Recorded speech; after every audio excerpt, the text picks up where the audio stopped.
Qadınların qəbristanlığa getməsi barədə, yəni haçan istəsə gedə bilər ya olmaz? Təqlid etdiyimiz insanı necə seçməliyik? Qadınlar qəbristanlığa gedə bilərlər. Peyğəmbərimiz sallallahu tez-tez gedənlər niyə deyik etmir? Çünki qadın kövrəlir, ağlayır, özünə gələ bilmir.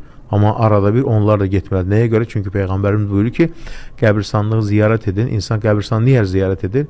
Həm dua eləmək üçün yaxındakı Allahın günahlarını bağışla, həmçinin axirət yada salır. Fə innə tudəkkirukumul axirə. O sizə axirət yada salır ki, hamımızın bir dönüş yeri var. Təqlid Allah və Rəsuludur. Allahın kəlamı, Peyğəmbərimiz salsın səhih hədislər. Biz alimləri sevirik, alimləri hörmət edirik, olan kitablarını oxuyuruq, amma mən bu alimi təqlid edirəmsə, o alimin sözündən kənara çıxmıram, mən bu məzhəbi təqlid edirəmsə, onun kənara çıxmıram. Belə şey yox dinimizdə. Mömin hər zaman haqqı axtarar. Alimlər nə deyirlər?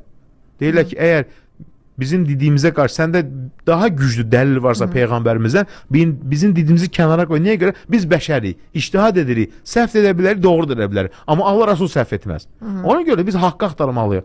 Amma kör-körana təqlid yoxdur dinimizdə.